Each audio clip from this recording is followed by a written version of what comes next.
बहुत समय पहले की बात है। किसी गांव में एक सम्राट था। उस सम्राट के पास सब कुछ था। बेशुमार दौलत थी, अच्छी प्रजा थी जो उसका ख्याल रखती थी, उसके आदेशों का पालन किया करती थी और वह भी अपनी प्रजा का खूब ध्यान रखा करता था। उन्हें कभी किसी चीज की कोई कमी महसूस नहीं होने देता था। कहने को तो उस सम्राट के पास सब कुछ था, किसी चीज की कोई कमी नहीं थी, लेकिन उसका मन कभी किसी एक काम पर नहीं टिक पाता था। वह जब भी किसी भी चीज को करने का प्रयास करता तो उसका ध्यान कहीं भटक जाता। इस चीज को लेकर वो बहुत चिंतित रहता था। कई बार वह अपने बगल के राज्य के राजाओं से भी मिला था और सभी ने उसे अलग अलग राय दी थी। सभी ने उसे अलग अलग तरीके बताए थे। जो भी तरीके उस सम्राट ने सुने थे, उन तरीकों को अपने जीवन में उतारा, लेकिन उन उपायों से उसे कोई लाभ न मिला, जिसके कारण वह हमेशा चिंतित रहता, परेशान रहता। कई बार तो रातों को उसे नींद भी नहीं आती और वह केवल करवटें बदलता रहता। एक दिन सम्राट के कानों तक एक बात पहुंची कि उसके राज्य में एक ऐसा असाधारण व्यक्ति है जिसके शब्द अनमोल है, जिसके एक एक शब्द में जीवन का रहस्य छुपा है, जीवन का सत्य छुपा है। और उस व्यक्ति से मिलने के लिए लोग दूर दूर से आते हैं, क्योंकि हर व्यक्ति की समस्या का समाधान वह बहुत ही सरलता और आसानी से करता है। यह बात सुनकर सम्राट बहुत प्रसन्न हुआ। उसे लगा कि अब उसके सवालों का जवाब उसे मिल जाएगा। इतनी तारीफ सुनकर सम्राट ने यह तय किया कि वह तुरंत ही जाकर उस व्यक्ति से मिलेंगे और उसे यह भी पता चल जाएगा कि जो लोग उनकी इतनी तारीफ कर रहे हैं, क्या वह सच है या नहीं। अगले दिन सुबह सुबह वह सम्राट उस व्यक्ति से मिलने के लिए निकल गया। रास्ता कुछ ज्यादा ही लंबा था, जिस कारण सम्राट ने बीच रास्ते में आराम किया। वहां पर उपस्थित हर कोई उस व्यक्ति के बारे में जानता था। जब सम्राट ने उनसे उस व्यक्ति के बारे में पूछा तो वे लोग उस असाधारण व्यक्ति की खूब तारीफ कर रहे थे। तभी सम्राट ने सोचा कि लगता है यह व्यक्ति बहुत बुद्धिमान है, बहुत ज्ञानी होगा और प्रभावशाली व्यक्ति होगा, अन्यथा हर कोई उसकी इतनी तारीफ नहीं करता। जरूर ही उस व्यक्ति में ऐसी कोई बात अवश्य है जिसके कारण हर कोई उन्हें जानता है और उनकी तारीफ कर रहा है। उस व्यक्ति की तारीफ सुनकर सम्राट के मन में उस व्यक्ति से मिलने की उत्सुकता और अधिक हो गई। अब वह सम्राट जल्द से जल्द उस व्यक्ति से मिलना चाहता था, जिसके कारण वह आगे का सफर तय करना शुरू कर देता है। जैसे तैसे वह सम्राट उस व्यक्ति के आश्रम पहुंचा, पर आश्रम में उसे कोई नजर नहीं आया। आश्रम के पीछे एक छोटा सा बगीचा था। जब सम्राट वहां पहुंचा तो उसने देखा कि एक माली बगीचे में काम कर रहा था। उसका पूरा शरीर मिट्टी से लथपथ था, पैरों में कोई चप्पल नहीं थी। इसको देखकर सम्राट ने माली से कहा, सुनिए महोदय, इस आश्रम के मालिक कहाँ हैं? मैं उनसे मिलने आया।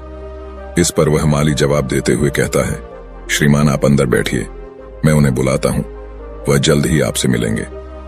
माली की यह बात सुनकर सम्राट अंदर कुटिया में जाकर बैठ गया और उस असाधारण व्यक्ति के आने का इंतजार करने लगा।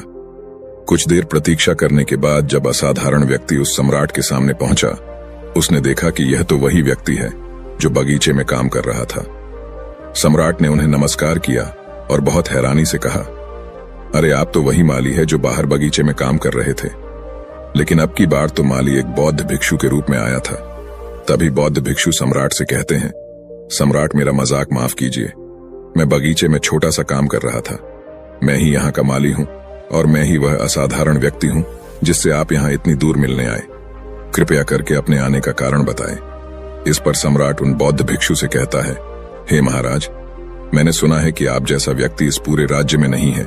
मैंने आपकी तारीफ सुनी है, मैंने आपके बारे में कई सारी अच्छी बातें सुनी है। मैंने यह भी सुना है कि आपके पास जो भी अपनी समस्या लेकर आता है, उसकी समस्या का समाधान आप अवश्य करते हैं। इसी कारणवश मैं आज आपसे यहाँ पर मिलने आया हूँ और मैं आपसे उपदेश सुनना चाहता हूँ, लेकिन मेरे मन में एक शंका है। इस पर बौद्ध भिक्षु सम्राट से कहते हैं, कैसी शंका? इस पर सम्राट कहता है, मैंने बहुत से विद्वानों को देखा है, बहुत से ज्ञानियों को देखा है। वे जब भी चलते हैं तो उनके पास तरह तरह की ज्ञान की किताबें होती हैं। उनके पास ऐसा कोई ना कोई संकेत जरूर नजर आता है जिससे यह पता चल सकता है कि वे लोग ज्ञानी हैं। लेकिन आपके पास तो ना कोई ज्ञान की किताबें हैं और ना ही कोई ऐसी कला के संकेत आप में नजर आ रहे हैं, लेकिन उसके बावजूद आप बहुत शांत नजर आ रहे हैं। क्या आप मुझे इसका रहस्य बता सकते हैं? इस पर बौद्ध भिक्षु मुस्कुराने लगे और सम्राट से कहते हैं, मेरा ज्ञान तो इस संस्कार में प्रकृति के रूप में हर जगह है। मैं अपना ज्ञान जीवन की सरल और साधारण वस्तुओं से ही लेता हूं। पर महाराज, आप यहाँ किस समस्या को लेकर परेशान हैं? कृपया आप मुझे आपके यहाँ आने का कारण समझाएं। इस पर सम्राट कहते हैं, हे गुरुवर, मेरे यहाँ आने का कारण यह है कि मैं किसी भी काम को लेकर लंबे समय तक उसी कार्य पर अपना ध्यान नहीं लगा पाता। मैं कुछ ही देर में उस कार्य से भटक जाता हूँ। कृपया कर मुझे अपनी इस समस्या का समाधान बताएं। मैं इस बात से काफी चिंतित हूँ। बौद्ध भिक्षु ने सम्राट की चिंता को समझकर कहा, महाराज, आपकी समस्या मुझे समझ आ गई है।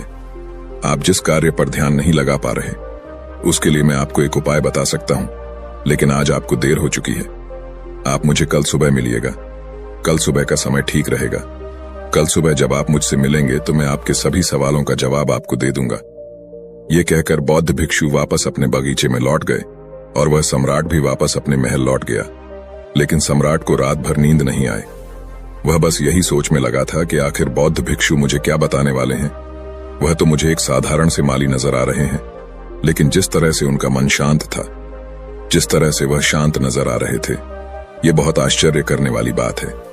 रात भर सम्राट इन्हीं ख्यालों में खोया रहा। अगले दिन सुबह सूरज निकलने से ठीक पहले सम्राट उस आश्रम पर वापस पहुंचा। वहां पर बौद्ध भिक्षु पहले से ही उपस्थित थे। जैसे ही सम्राट वहां पहुंचा, उन बौद्ध भिक्षु ने एक पानी का छोटा सा जग उस सम्राट के हाथ में थमाते हुए कहते हैं, इसे लीजिए और पौधों पर धीरे धीरे पानी डालिए। और ऐसा करते करते ये आपके सामने पूरे 15 पौधे हैं। इन सभी पर आपको इसी प्रकार पानी डालते चले जाना है। लेकिन जब आप इस क्रिया को कर रहे होंगे तो उस वक्त मेरी एक बात का अवश्य ध्यान रखिएगा कि आपको इस दौरान कुछ और नहीं करना है, ना कुछ सोचना है और ना ही कहीं आपका ध्यान भटकना चाहिए। आप जब इन पौधों को पानी दे रहे होंगे तो आपका पूरा ध्यान केवल इन पौधों पर ही होना चाहिए। यदि इस बीच आपके मन में कोई विचार आए तो वहीं पर रुक जाइएगा और फिर दोबारा से पहले पौधे से पानी डालना शुरू कीजिएगा। और जब आप मेरी बात मानकर ठीक इसी प्रकार इन सभी 15 पौधों को पानी दे देंगे, तब आप मेरे पास आइएगा और मैं आपके सभी सवालों का जवाब आपको दे दूंगा। उस सम्राट ने आज तक ऐसा कोई काम नहीं किया था और सम्राट को यह काम बहुत छोटा सा लग रहा था। सम्राट पहली बार ऐसा कोई काम करने जा रहा था। उस पानी के जग से पहले पौधे पर बहुत ही ध्यानपूर्वक पानी दिया और फिर दूसरे पौधे की ओर आगे गया। दूसरे पौधे पर भी उसने ध्यानपूर्वक पानी दिया। फिर उसने तीसरे पौधे पर पानी देना शुरू किया ही था कि उसके मन में तरह तरह के विचार उत्पन्न होने लगे। उसे अपने महल का बगीचा याद आने लगा, जहां पर तरह तरह के फूल थे, तरह तरह के पौधे लगे हुए थे। तभी अचानक उस सम्राट को उन बौद्ध भिक्षु की बात याद आ गई। यदि मन में कोई भी विचार उत्पन्न हो तो उसे फिर से पहले पौधे से पानी देना शुरू करना होगा। तुरंत ही पहले पौधे के पास वापस पहुंचा और उसने फिर से पहले पौधे को पानी दिया। दूसरे पौधे को उसने फिर से ध्यानपूर्वक पानी दिया। जैसे ही वह तीसरे पौधे पर पहुंचा, उसके मन में फिर से कई तरह के विचार उत्पन्न होने। अब की बार ये सोच रहा था, पता नहीं मेरे बिना मेरे साम्राज्य में क्या हो रहा होगा।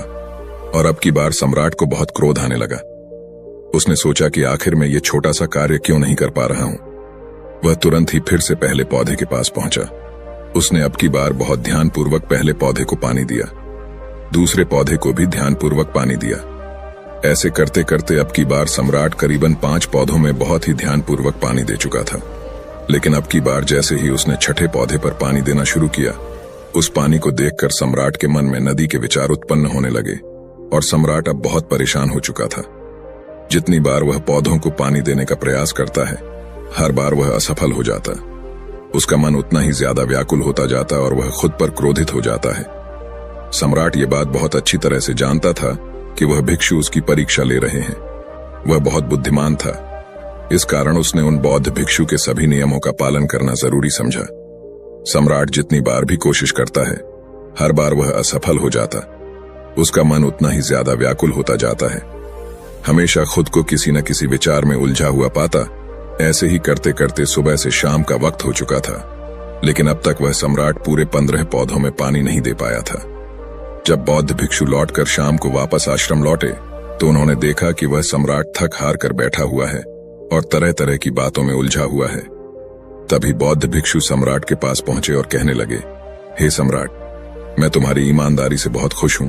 तुमने अपने कार्य को पूरे मन और लगन के साथ करने का पूरा प्रयास किया, इसलिए जो बात मैं तुम्हें बताने जा रहा हूं उसे बहुत ही ध्यानपूर्वक सुनना और समझने का प्रयास करना।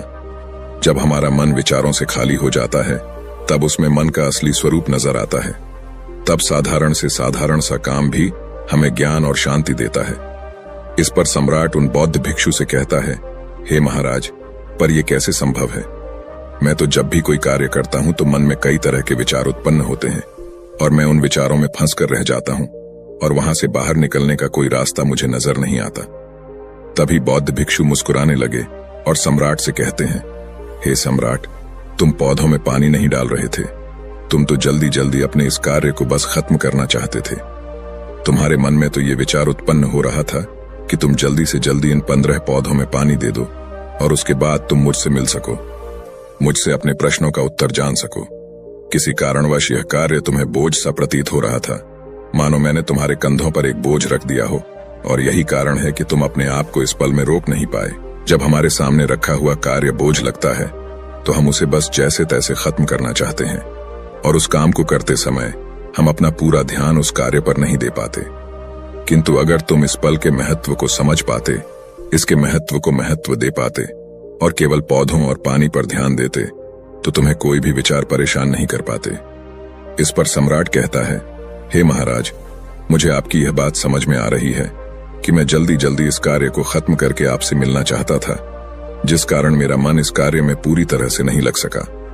लेकिन यह एक पल है जो हम जी रहे हैं, उस पल में रहना बहुत कठिन है। क्या मुझे इसके लिए कोई तपस्या या तप करना होगा? इस पर बौद्ध भिक्षु एक बार फिर मुस्कुराने लगे और सम्राट से कहते हैं, जिस शांत मन की तलाश तुम कर रहे हो, वह शांत मन तो पहले से ही मौजूद है, वह तो पहले से ही तुम्हारे भीतर है। इसके लिए तुम्हें कहीं भी जाने की कोई आवश्यकता नहीं है और ना ही तुम्हें कहीं शांत जगह जाने की आवश्यकता है। इसके लिए कुछ जरूरी है, तो वह है अपनी सांसों पर ध्यान देना। इसलिए अपनी सांसों पर ध्यान देना सीखो। हम किस तरह से सांसें ले रहे हैं और किस तरह से त्याग रहे हैं, इस बात को देखने और समझने का प्रयास करें। तब तुम्हें यह समझ में आ जाएगा कि तुम्हारा शांत मन तो तुम्हारी सांसों के साथ ही बना हुआ है। उसके बाद तुम चाहो तो कोई भी कार्य करते वक्त भी अपनी सांसों पर ध्यान दे सकते हो। जब तुम कहीं चल रहे हो, कोई ऐसा कार्य कर रहे हो, तो तुम्हें अपनी सांसों पर ध्यान देना चाहिए, या कोई भी ऐसी क्रिया जो तुम्हें वर्तमान से बांधे रखें। इसका एक और तरीका है, 2-4 मिनट अपने आसपास की प्रकृति पर गौर करो, देखो कि क्या चल रहा है तुम्हारे आसपास। इससे तुम वर्तमान में आ जाओगे। फिर तुम अपने कार्य को जल्दी जल्दी बस यूं ही खत्म नहीं करके उसे पूरे मन से करने का प्रयास करो, जिससे तुम्हारा मन एकाग्र होगा। और जब तुम्हारा मन एकाग्र होगा तो तुम चाहे कोई भी कार्य क्यों ना करो, फिर चाहे वह छोटा हो या बड़ा, तुम्हारा मन उसमें पूरी तरह से विलीन हो जाएगा और वह कार्य ही तुम्हें शांति और ज्ञान भी प्रदान करेगा। ऐसे समय पर हमारे मन में किसी प्रकार के कोई विचार उत्पन्न नहीं हो पाते, और जब हम ऐसा करते हैं तो कर्ता और कर्म एक हो जाते हैं और हमारे भीतर की जो शांति है वह प्रकट होने लगती है। हम उसमें मग्न हो जाते हैं। इसे तुम चाहे तो आनंद कह सकते हो या फिर वर्तमान में जीना कह सकते हो, और यह अवस्था सरलता से प्राप्त भी कर सकते हो। बस तुम्हें केवल अभ्यास करना होगा। बौद्ध भिक्षु सम्राट से कहते हैं, जो मन मुश्किलों में शांत रहता है, मुश्किलों से भागता नहीं है, केवल सचेत रहता है, वह मन हर परेशानी को पार कर सकता है, हर दुविधा से बाहर निकल सकता है। सम्राट को उन बौद्ध भिक्षु की ये सारी बातें समझ में आ चुकी थीं। उसने उन बौद्ध भिक्षु को प्रणाम किया और वहां से वापस वह अपने राजमहल लौट आया। उसने अपनी सांसों पर ध्यान देना शुरू किया और धीरे धीरे इस निरंतर अभ्यास के कारण वह अपने हर कार्य को ध्यान और मन लगाकर किया करता था, जिससे उसे असीम शांति मिलती थी और वह छोटे छोटे कार्यों से भी ज्ञान प्राप्त कर लेता था। इसलिए दोस्तों, कभी किसी कार्य को बोझ मानकर मत कीजिए, क्योंकि यदि आप उसे बोझ मानेंगे तो जल्दी जल्दी उसे आप अपने ऊपर से उतारने का प्रयास करेंगे, अर्थात उसे जल्दी जल्दी खत्म करने का प्रयास करेंगे। लेकिन इस प्रयास के दौरान आप जो भी कार्य करेंगे वह पूरे मन और लगन से नहीं हो पाएगा, और ऐसे में आप उस कार्य को जो अंजाम देना चाहते हैं, हो सकता है कि आप उसे अंजाम भी ना दे सके, और इसी कारणवश आपके मन में तनाव भी पैदा हो जाता है। हम चिंतित रहने लगते हैं, परेशान रहने लगते हैं, क्योंकि जो अंजाम हम उस कार्य को देना चाहते थे, अंजाम हम उस कार्य को ना दे सके। और हम में से अधिकांश लोग यही गलतियां करते हैं। जब उन्हें कोई कार्य सौंपा जाता है तो वह उस कार्य को करने का प्रयास तो करते हैं, लेकिन वह चाहते हैं कि वह कार्य कितनी जल्दी खत्म हो जाए, और वह उस कार्य को करते वक्त अपने आप को वहां नहीं रख पाते, बल्कि उनका मन तो कहीं और ही भटकता रहता है, जिससे हमारा मन हम पर हावी होने लगता है, हमें तरह तरह के विचार दिखाता है और हम उन विचारों में डूबते चले जाते हैं। हम उन विचारों में फंसते चले जाते हैं और फिर वहां से हमें निकलने का कोई रास्ता नजर नहीं आता, जिससे हमारे मन में तनाव पैदा होने लगता है। हम बहुत परेशान रहने लगते हैं। हम चाहकर भी किसी कार्य को नहीं कर पाते, और जो कार्य हमें वर्तमान की ओर ले जा सकता था, उस दरवाजे को हम खुद ही बंद कर देते हैं, क्योंकि वह कार्य हमें बोझ लगने लगता है।